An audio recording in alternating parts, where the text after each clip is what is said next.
Welcome to the Ask the Geographer podcast series, brought to you by the Education Department at the Royal Geographical Society with IBG. I'm Rachel, your host, and in each episode, I'll be joined by geographers from across the globe to delve into current events, publications, and research, all tied to the fascinating world of geography. Today we're joined by award-winning geography educator, fieldwork tutor and creator of the Island Geographer, Chloe Searl. With over 2 decades of experience teaching both in the classroom and in the field, Chloe has become a leading voice in advocating for fieldwork in geography education.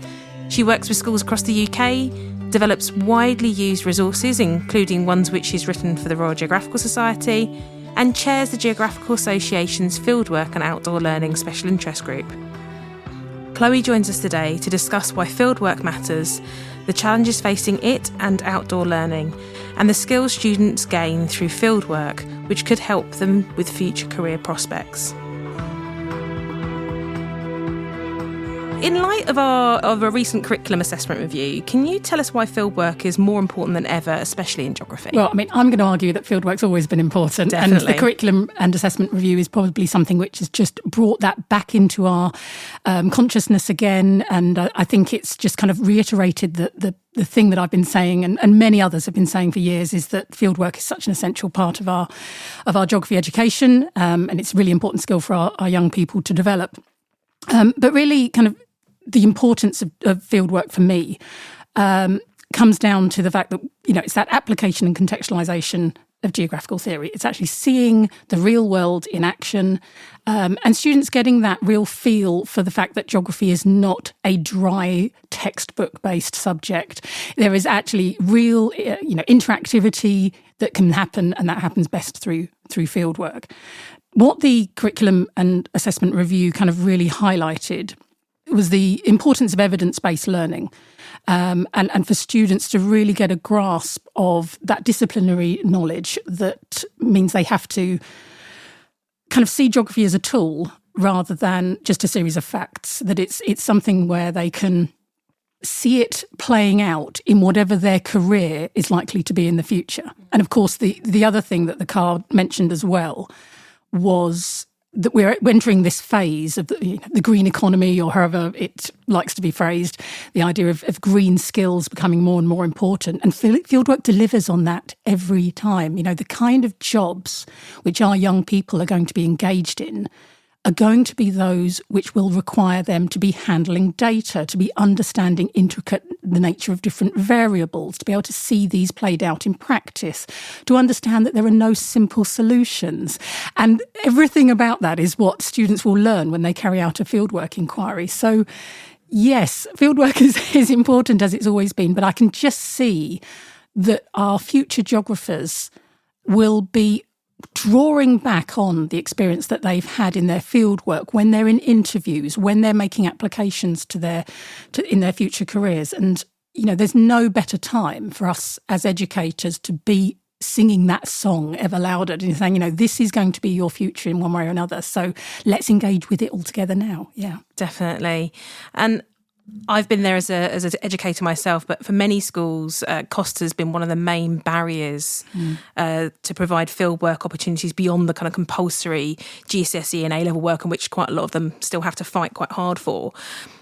For those schools that are in that position, what advice could you give teachers to help them overcome some of these issues? Yes, I mean, I often think that if I weren't a field studies tutor, I'd probably need to be a coach driver, because I'd probably earn a lot more money. And I know, sorry, that's slightly dark humour about it, but the cost of getting children out into the field is eye-watering at the moment. So don't go on a bus.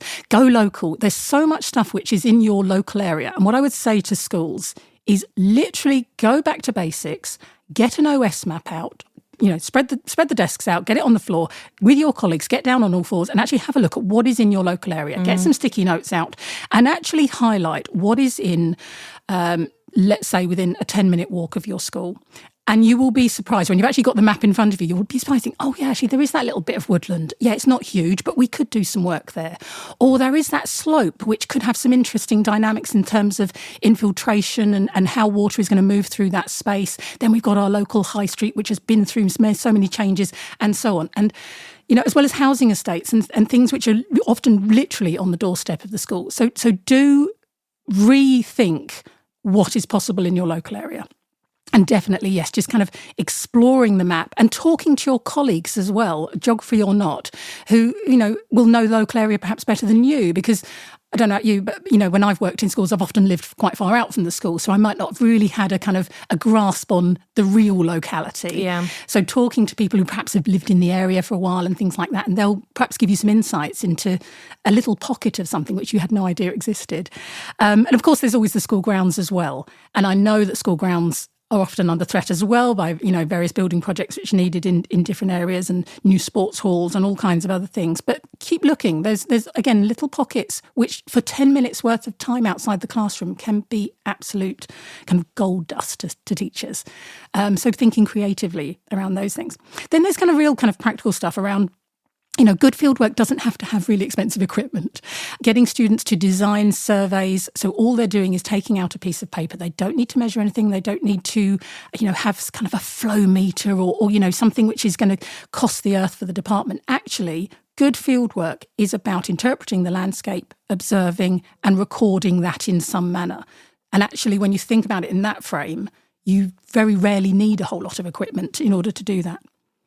Of course, if you are wanting to go further afield, do look towards your local authority for things like group discounts on local transport. And then things like, I know this is not possible for every school, but do think about how you might be able to join forces with other year groups, other subjects, possibly other schools. I mean, looking towards, for secondary colleagues, you might be able to pair up with a local primary. And actually, sharing that transport cost could make the difference between something happening and something not. Something which I did previously when I was in the classroom was my GCSE group went to the same location for their fieldwork as the A-level biologists. So we managed to share a coach. And actually, we could actually do a little bit of sharing in terms of the cover as well, because there were a number of teachers out and we managed to kind of work it on a day where there wasn't going to be too much cover and all of that kind of thing. So just thinking slightly creatively can sometimes work. I know that's not always possible for a lot of schools, but ask the questions. You never know what might come back. No, definitely, that's really good. And some of the work that we've done recently with the National Education Nature Park programme was to explore options for fieldwork in the school grounds.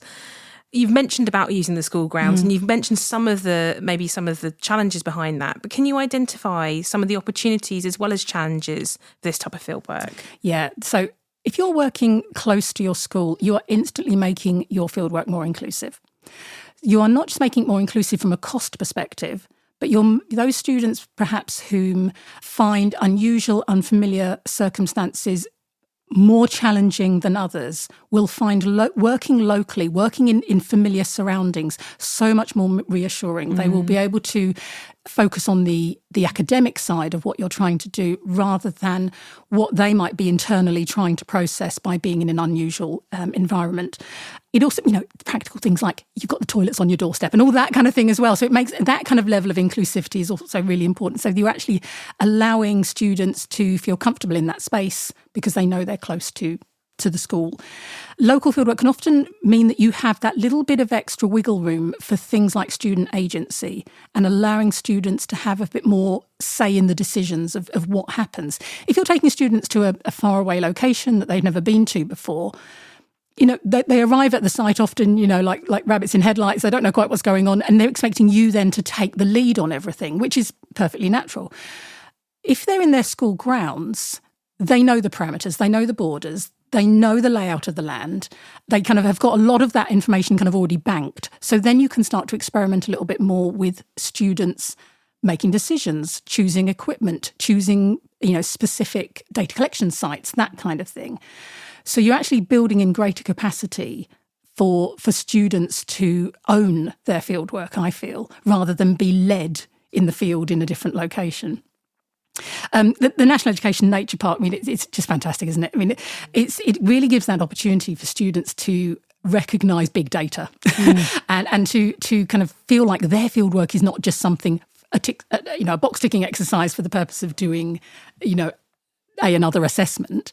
It actually feeds into this big picture. And I think that's so powerful that students can realise that what they've done coincides with exactly what another student of their age might have done in a school in a totally different part of the country. So that's lovely. And kind of building in that citizen science angle.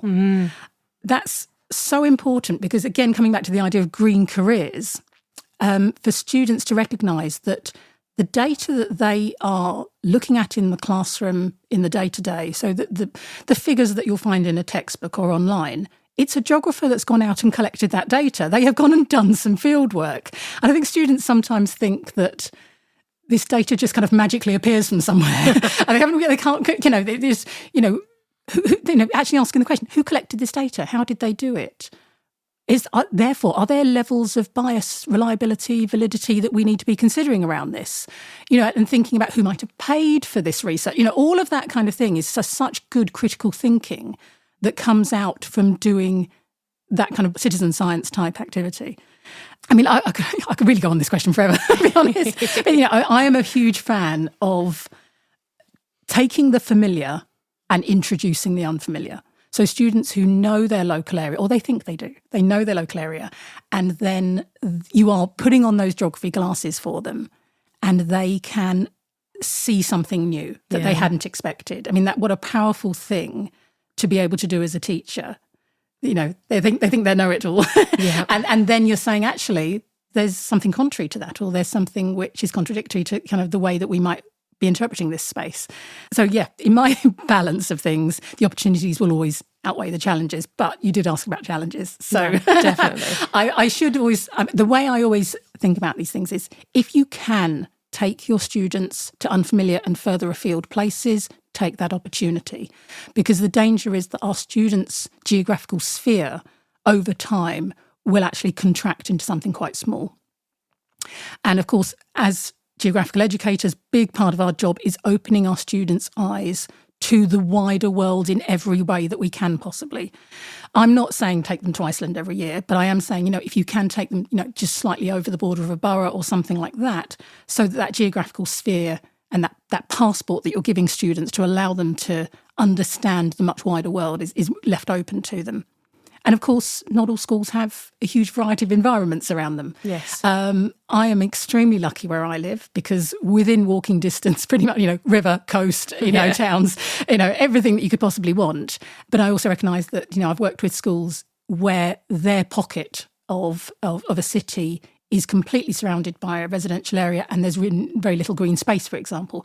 So, it just depends on what's in your area. So, yes, if you can take them further afield, do it, but don't panic if not, because there's so much opportunity to be had in the local area. Yeah, definitely. I think the idea of giving them a perspective from a different point of view is also incredibly essential for them to understand geographical thinking as well. Yeah, and what we're trying to produce, of course, is geographers who can think holistically, and you can't do that if they only ever see one place. And kind of, you have to kind of open their minds to other things. I know I'm preaching to the converted here. So. Yeah, definitely. I mean, keeping with the nature park theme, you personally obviously are out in the field all the time with the schools. What have you seen that shows how children are connecting with nature, particularly through outdoor learning? Something I've really enjoyed experiencing is the growth of sensory-based fieldwork, of students actually just, like I say, putting down the equipment, putting down the clipboards even, and just being at one in that space and actually trying to understand the geography through your basic senses. Quite often with primary children, if I can, lying them on the beach, listening to the waves, thinking about the sound and what that means as the waves are maybe coming over the shingle. You can hear the shingle moving. What does that mean in terms of the geography that's taking place here? I think the sea has a very particular smell, yes. And a lot of students don't expect that. They think it's just water. And of course, no, it has a really and different beaches have different smells as well. And so kind of getting them to kind of engage in that way. Or maybe putting their hands over their ears so they can't hear anything and then using their eyes to see what extra things they have got in their vision. And it's lovely to see students engage with that. And that's not something that I just do at primary. I've done that with A-level as well. And what you find is the responses back are way beyond what I would ever imagine. Things that if I've lived somewhere and they see something which I've never even thought about, or they hear something different, or what it exposes is how they are linking their personal geography to it. So for a lot of students who, for example, come to the Isle of Wight from a city, they might find that sound of the waves maybe a bit disconcerting. Maybe it's not the calm, peaceful narrative that we're so often thinking about when we think of waves.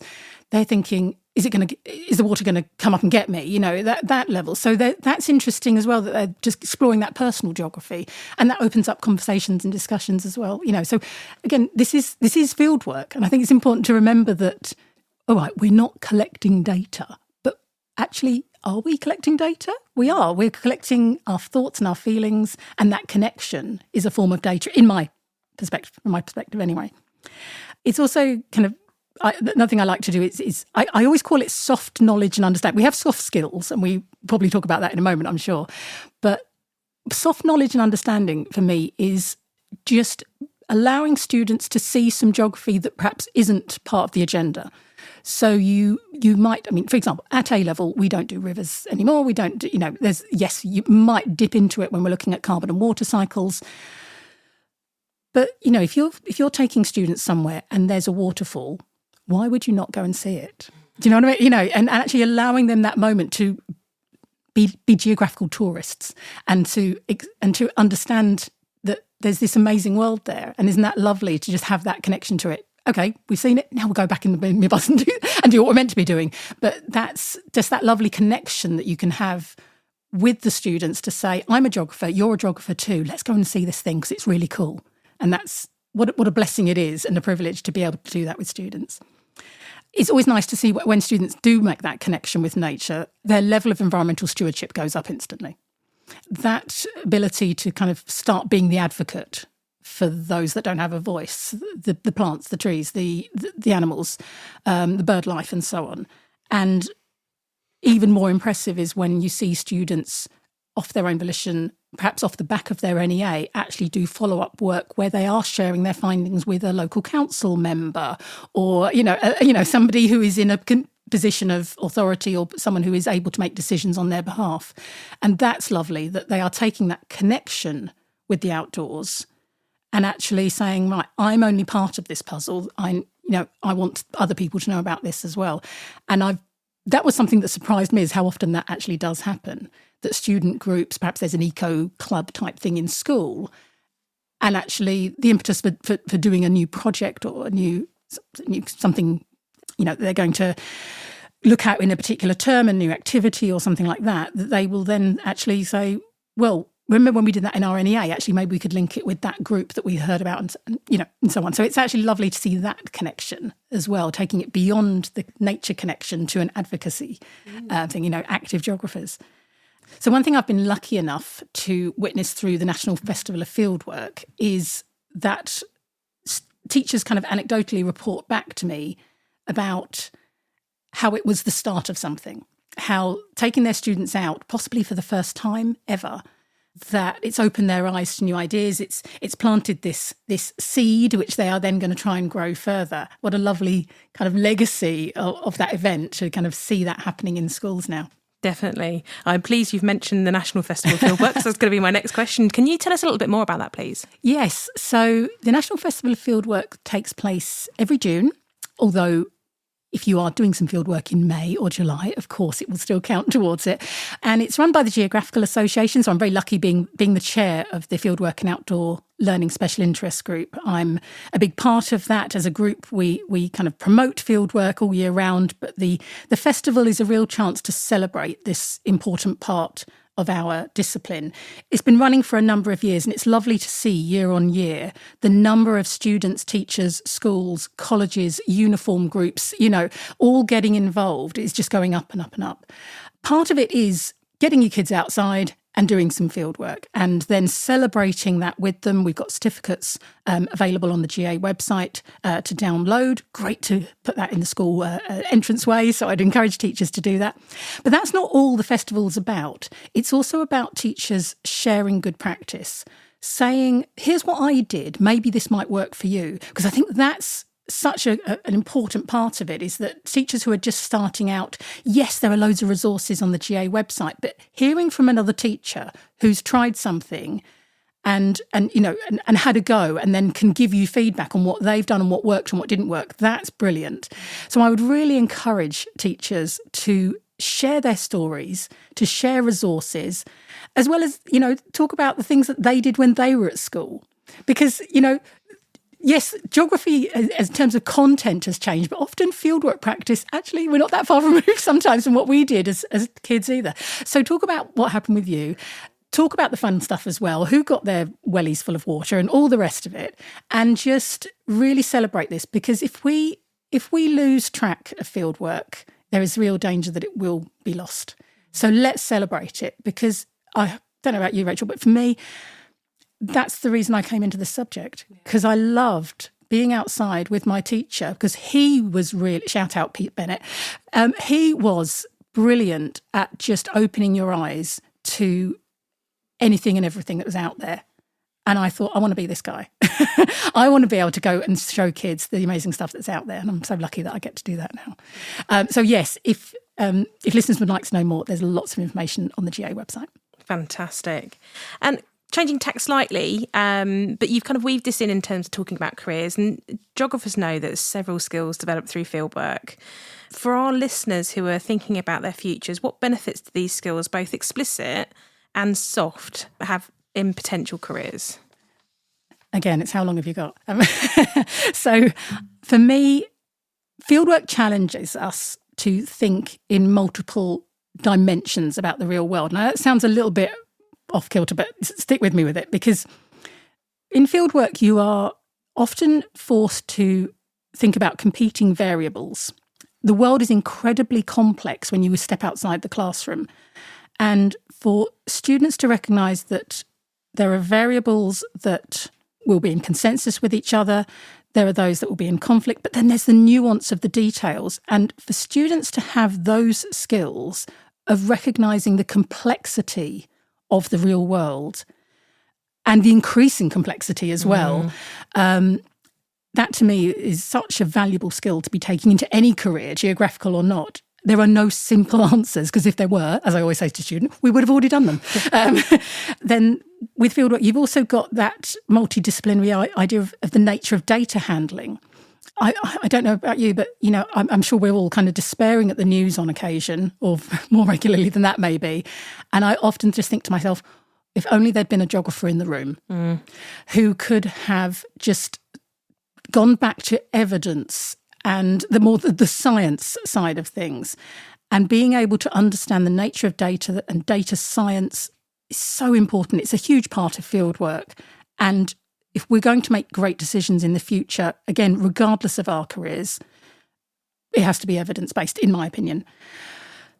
Then there's the fact that within fieldwork, there's obviously all the things you go out and measure. And then it's important to understand there's all the things you don't measure. There's all the unmeasured things. There's all the things we don't look at, and to expand our thinking so that we're able to understand that we will never know it all, and have that modesty, I feel is a great skill to go into in a career, because you are then saying, I'm willing to learn and I want to go further with it.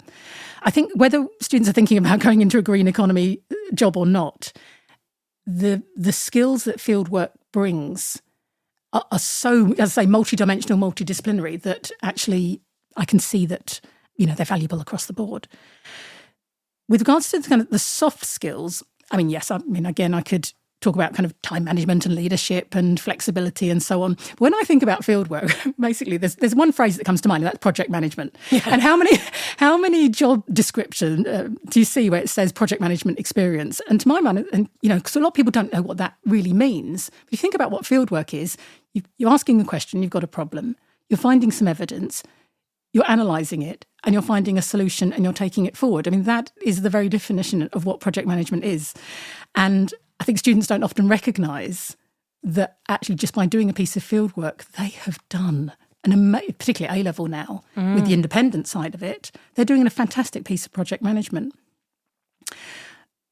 again, speaking of the NEA, just that ability to do individual work but understand the need for collaboration is a lovely soft skill to be able to talk about, that you are not an expert in everything. And so you need to draw on the help of others.